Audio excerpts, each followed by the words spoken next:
Ecosystem के अंदर दो चीज़ें ध्यान रखनी है। एक तो ये नाम किसने रखा था, तो ये नाम रखा था टेंसले ने, ठीक है। ये नाम किसने रखा, टेंसले नाम का एक साइंटिस्ट था, उसने ही ये नाम दिया था।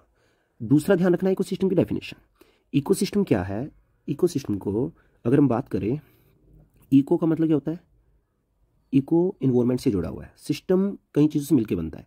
तो इकोसिस्टम एक इंट्रैक्शन है। इंट्रैक्शन, इंट्रैक्शन का मतलब क्या होता है, लेन देन, ठीक है, किसके बीच में। अब इंट्रैक्शन का मतलब क्या है, लेन देन। और जब इंट्रैक्शन की बात करेंगे, लेन देन की बात करेंगे, तो किसी न किसी के बीच में होगी, between non living and living. जब लिविंग एंड नॉन लिविंग के बीच में कुछ लेन देन होता है, उस चीज को बोला जाता है इकोसिस्टम। अब यहां तक समझ में आ गया होगा कि इकोसिस्टम क्या है। इकोसिस्टम के जैसे समझने के लिए समझ सकते हैं, जैसे कि हम लोग हैं, ठीक है। अगर हम बात करें मैन की, मैन के अंदर भी अगर तुम जानते हो तो समझ पाओगे कि हम रहते हैं जहाँ, वहाँ हम क्या देते हैं, CO2 दे रहे हैं एनवायरमेंट को, और एनवायरमेंट से क्या ले रहे हैं, ऑक्सीजन ले रहे हैं, और एनवायरमेंट से क्या ले रहे हैं, फूड ले रहे हैं। बहुत सारी चीज़ें ऐसी है जो हम एनवायरमेंट से लेते हैं, और बहुत सारी चीज़ें हम एनवायरमेंट को रिटर्न में दे देते हैं। तो ये सारा क्या चल रहा है, एक इंट्रैक्शन चल रहा है एनवायरमेंट के बीच में और हमारे बीच में, जो इंट्रैक्शन होता है living and the non living things के बीच में, और या फिर ऑर्गेनिज्म एंड एनवायरमेंट के बीच में जो इंट्रैक्शन है, एंड एनवायरमेंट के बीच में जो इंट्रैक्शन है, उसको बोला गया है इकोसिस्टम। तो इकोसिस्टम से समझ में आ गया होगा कि अब देखो इकोसिस्टम दो टाइप के हैं, यहां से भी एक नंबर का क्वेश्चन आ जाता है, ठीक है। एक है नेचुरल इकोसिस्टम जो नेचर ने बनाए है, और एक है आर्टिफिशियल इकोसिस्टम। और आर्टिफिशियल इकोसिस्टम कौन से होते हैं, जो मैन मेड होते हैं, जो हम लोगों ने तैयार किए हैं, ठीक है। तो ये बहुत आसान से होता है, यहाँ से काफी बार क्वेश्चन आ जाता है कि कौन सा इकोसिस्टम नेचुरल है या कौन सा नहीं। तो नाम ध्यान रखना है। जैसे सबसे पहले हम बात करेंगे नेचुरल इकोसिस्टम की, फॉरेस्ट। अब देखो फॉरेस्ट से समझ सकते हो कि जो फॉरेस्ट है, फॉरेस्ट के अंदर क्या हो रहा है, फॉरेस्ट के अंदर दो चीजें हैं, एक लिविंग और दूसरा नॉन लिविंग। लिविंग क्या है, जितने भी प्लांट्स है वो सारे क्या है, लिविंग। और नॉन लिविंग क्या है, जो यहाँ पे सोयल है या फिर वाटर है या फिर बहुत सारी और चीजें हो सकती है, जैसे एयर है। अब ये प्लांट्स सोयल, वाटर और इनके साथ कनेक्टेड है। सोयल से प्लांट न्यूट्रिशन लेते हैं, फिर प्लांट एयर से भी कुछ ना कुछ ले रहे हैं, पानी से भी कुछ ना कुछ ले रहे हैं, और फाइनली इनके अंदर मिल भी जाते हैं, ठीक है। सनलाइट ले रहे हैं, फूड प्रिपेयर कर रहे हैं। तो इनके बीच में इंट्रैक्शन चल रही है लिविंग और नॉन लिविंग चीज़ों के बीच में। फॉरेस्ट क्या हो गया, एक नेचुरल इकोसिस्टम हो गया। इसके बाद एक पानी की बूंद की अगर बात की जाए, वाटर ड्रॉप हम बोल सकते हैं, ये भी एक नेचुरल इकोसिस्टम के अंदर आती है।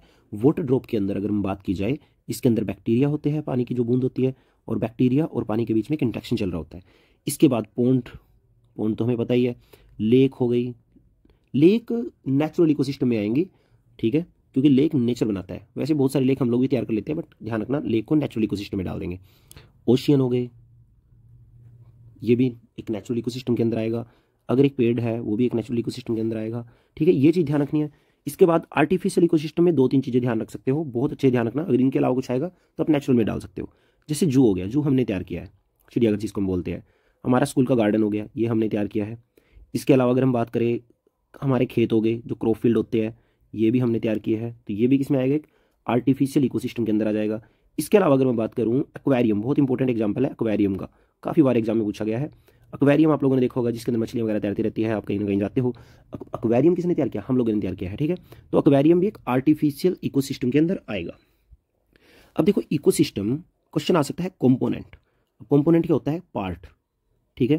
कंपोनेंट ऑफ इकोसिस्टम की, इकोसिस्टम किस किस चीज से मिलकर बना हुआ है, ये चीज ध्यान रखनी है, ठीक है। अगर बात की जाए इकोसिस्टम किससे मिलकर बना हुआ है, बड़ा इंपॉर्टेंट रहता है।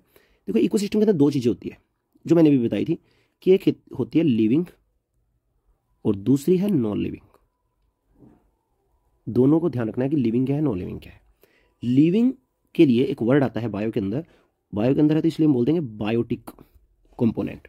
और नॉन लिविंग के लिए ए का मतलब होता है अब्सेंट, और बायो का मतलब होता है लाइफ, ठीक है। ए बायोटिक कंपोनेंट। अब लिविंग के अंदर मान लो एक एनवायरमेंट है, एक इकोसिस्टम है, उसके अंदर कौन कौन रहते हैं, सोचो। उसके अंदर काफी सारे प्लांट रहते हैं। अगर हम बात करें प्लांट्स रहते हैं, बायोटिक के अंदर क्या आएगा, सबसे पहले बायोटिक को समझना है कि बायोटिक के अंदर एक तो एनिमल्स आ जाएंगे, हमारे प्लांट्स आ जाएंगे। अब प्लांट्स तो खाना क्या करते हैं, तैयार करते हैं। तो प्लांट्स को तो आप बोल सकते हो प्रोड्यूसर। प्रोड्यूसर कौन होता है, जो कुछ प्रोड्यूस कर रहा है, जो कुछ बना रहा है, जो किसी चीज की फॉर्मेशन कर रहा है, उसको प्रोड्यूसर है, ठीक है। इसके बाद एनिमल क्या होते हैं, जो इन प्रोड्यूसर को खा जाते हैं, और जब खा जाते हैं तो एनिमल्स क्या बन जाएंगे, कंज्यूमर, जो कंज्यूम करते हैं। ठीक है, जैसे आप कुरकुरे खा लेते हो, तो कुरकुरे का अगर आप पैकेट खा रहे हो तो वो भी क्या हो, आप कंज्यूमर हो। आप बिस्किट खा रहे हो, आप कंज्यूमर हो। और बिस्किट को बनाने वाली फैक्ट्री जो है वो क्या है, वो फैक्ट्री प्रोड्यूसर का काम कर रही है, और आप कंज्यूमर का काम कर रहे हो। तो ध्यान रखना, जो प्रोड्यूसर होते हैं, कंज्यूमर होते हैं, ये सारे के सारे किसमें आएंगे, बायोटिक के अंदर।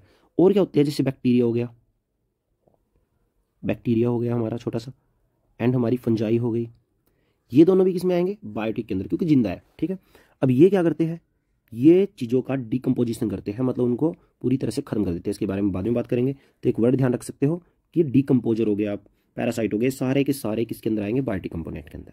अब बात करते हैं ए बायोटिक कंपोनेंट की, कि ए बायोटिक में कौन कौन आएगा। तो ए बायोटिक के अंदर भी अब कुछ खास रहा नहीं है, जैसे हमने पहले ही बात की थी। अगर हम क्लाइमेट की बात करें, एनवायरमेंट की बात करें, तो लाइट आ जाएगी, टेम्परेचर आ जाएगा, टेम्परेचर के बाद अगर हम बात करेंगे तो हमारे पास वाटर आ जाएगा, बारिश हो जाएगी। ठीक है, एयर आ जाएगी, ये सारे के सारे एबायोटिक नॉन लिविंग के अंदर आएगा। और अगर बात करोगे, सोयल आ जाएगी, हमारी नॉन लिविंग है। और सोयल कैसी है भाई, सोयल के अंदर न्यूट्रिशन जो होता है, जिनको हम न्यूट्रिएंट्स बोलते हैं, वो आ जाएंगे, कैल्शियम, मैग्नीशियम, पोटाशियम, ये सारे के सारे किसमें आ जाएंगे, नॉन लिविंग चीज़ों के अंदर आ जाएंगे, या एबायोटिक कंपोनेंट के अंदर आ जाएंगे। तो इकोसिस्टम में ये सारी चीज़ें होती है, इनके बारे में ध्यान रखना है। Thank you very much. और लाइक कर सकते हो, सब्सक्राइब कीजिए, शेयर कीजिए। Thank you.